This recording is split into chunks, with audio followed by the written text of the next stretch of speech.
Bien-aimés dans le Seigneur, Shalom, nous sommes dans la joie de nous retrouver ce vendredi 30 avril 2021. C'est le dernier jour de méditation, notre dernière méditation de cette semaine. Et nous vous saluons au nom de notre Seigneur et Sauveur Jésus-Christ. Bien-aimés dans le Seigneur, nous allons lire un texte, un verset dans la deuxième lettre de Paul aux Corinthiens. 2 Corinthiens chapitre 5, nous lirons juste le verset 21. Voici ce que déclarent les Écritures. Nous lirons dans la version Louis II et nous lirons aussi la version français courant. Celui qui n'a point connu le péché, il a fait devenir péché pour nous, afin que nous devenions en lui justice de Dieu. Français courant. Le Christ était sans péché, mais Dieu l'a chargé de notre péché, afin que, par lui, nous ayons part à l'œuvre salutaire de Dieu. Jésus-Christ, le remède divin. Jésus-Christ, le remède divin. Bien-aimés, le plus grand problème de l'humain, c'est le péché.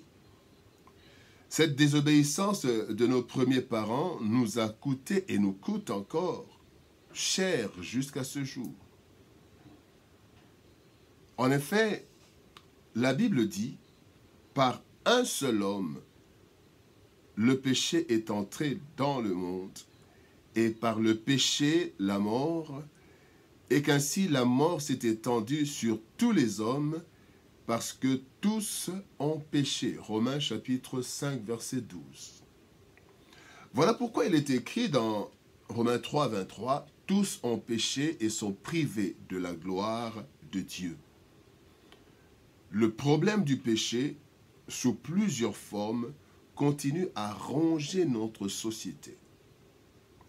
Et toutes les tentatives de régler ce problème ont été vaines. Au grand mot, de grand remède, dit-on. Ainsi, Dieu, dans son grand amour, a décidé de donner au monde malade le remède qui règle définitivement ce problème. Et ce remède, c'est Jésus-Christ. Jésus-Christ, Fils de Dieu, est Dieu, selon Jean, chapitre 1er. Dans le texte que nous venons de lire, le texte de ce jour, nous voyons comment ce remède a su régler ce problème de l'humanité. Et nous allons voir cela dans 3 éléments que nous voyons dans ce verset. La première chose, il est dit, celui qui n'a point connu de péché. Première chose, Christ était sans péché. Ce remède, Jésus-Christ, il est dit, le Christ était sans péché. Celui qui n'a point connu le péché.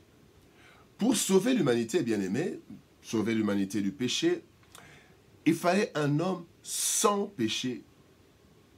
Or, tous ayant péché en Adam, toutes les tentatives étaient vaines. Quel être humain pouvait sauver l'humanité? Aucun. En plus de cela, pour le pardon, il fallait du sang. Il est écrit dans Hébreux chapitre 9, verset 22, « Presque tout, d'après la loi, est purifié avec du sang, et sans effusion de sang, il n'y a pas de pardon. » Donc, aucun homme n'étant sans péché, l'Éternel a établi la loi d'offrir des animaux, quand vous lisez dans Holocauste, dans Lévitique plutôt. Et on offrait un animal, un mâle sans défaut, comme sacrifice en lieu et place du pécheur. Lévitique, il y a l'établissement de cette loi, les holocaustes, les offrandes, les sacrifices de culpabilité et toutes ces choses. Mais voilà le problème. Hébreux chapitre 10, verset 4 dit « Il est impossible que le sang des taureaux et des boucs ôte les péchés. » Et donc, tous les sacrifices qui étaient donnés n'ôtaient pas le péché, mais couvraient le péché, mais n'ôtaient pas le péché. Voilà pourquoi il fallait que Christ naisse en chair. Jésus-Christ s'est fait homme, l'incarnation du Christ. Et ce dernier, Jésus, a été présenté par Jean-Baptiste de cette façon. Quand vous lisez dans Jean chapitre 1er, verset 29, il est dit, Jean-Baptiste dit, « Voici l'agneau de Dieu qui ôte le péché du monde. » L'agneau de Dieu. La loi était établie, il y avait un animal qui devait donner, un agneau, un bouc. Et ici, tout animal, bien-aimé, devait être parfait.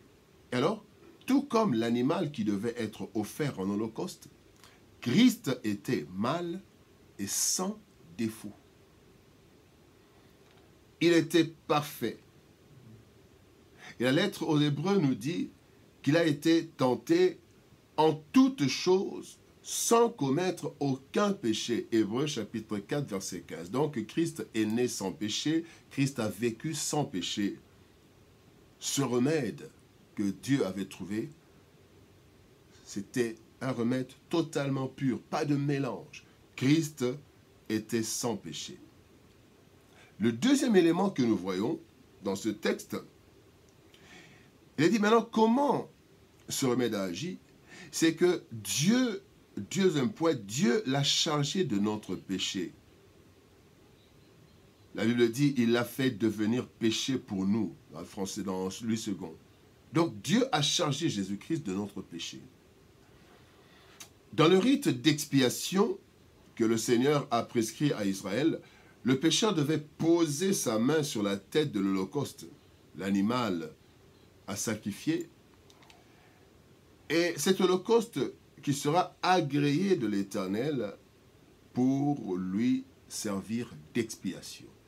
On venait avec un animal, on posait la main sur l'animal et l'animal était sacrifié. Vous pouvez lire ça dans Lévitique chapitre 1er, verset 4, entre autres.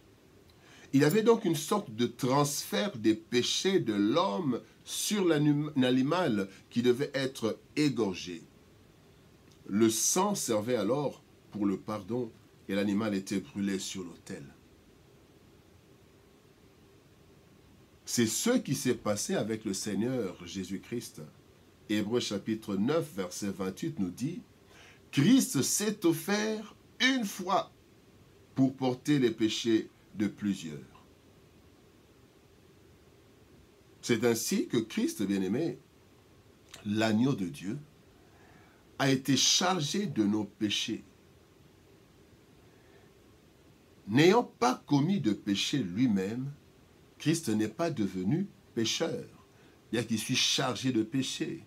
Nous sommes chargés de péché, nous sommes pécheurs. Lui, il a été chargé de péché sans commettre de péché. Nous sommes pécheurs parce que nous avons commis le péché et nous sommes chargés de péché. Mais lui, il a été chargé de nos péchés, n'ayant pas commis de péché.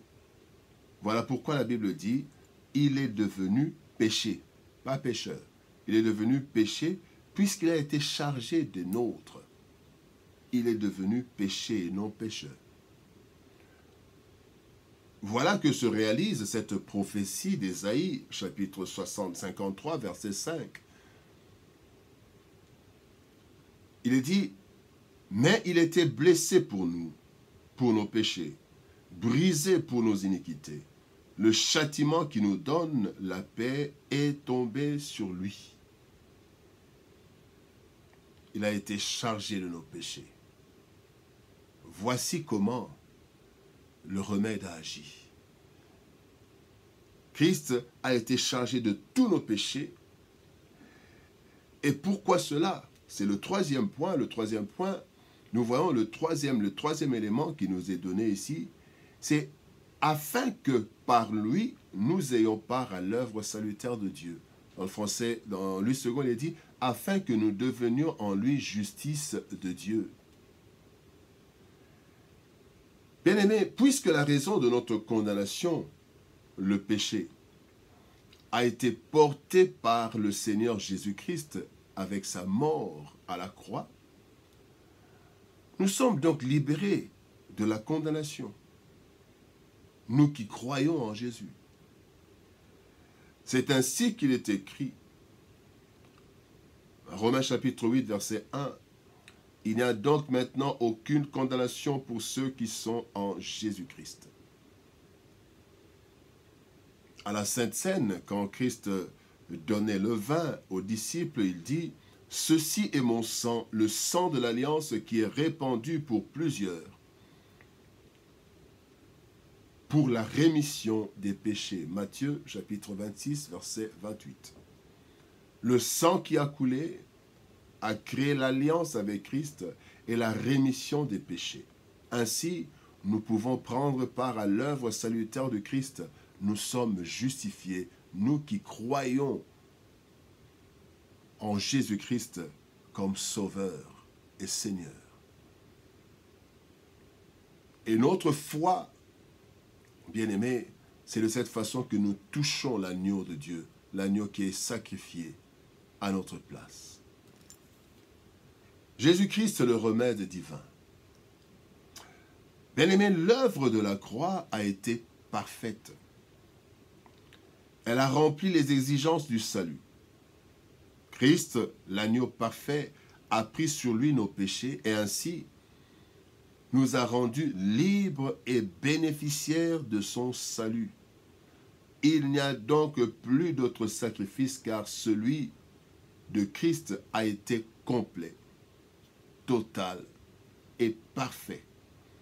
Lui qui était sans péché est devenu péché, pour que nous qui étions pécheurs, nous devenions justice de Dieu.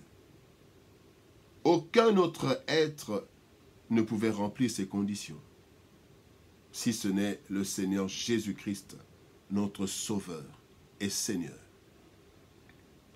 Et chaque fois que nous confessons nos péchés, nous touchons par notre foi l'agneau sacrifié pour nous. Bien-aimés dans le Seigneur, nous avons été dans la joie de partager ces textes bibliques, ces méditations durant toute cette semaine et nous sommes arrivés à la fin de cette semaine, nous sommes vendredi. Nous allons nous retrouver lundi pour une nouvelle série de méditation matinale. Que Dieu nous bénisse, shalom, au revoir et à lundi.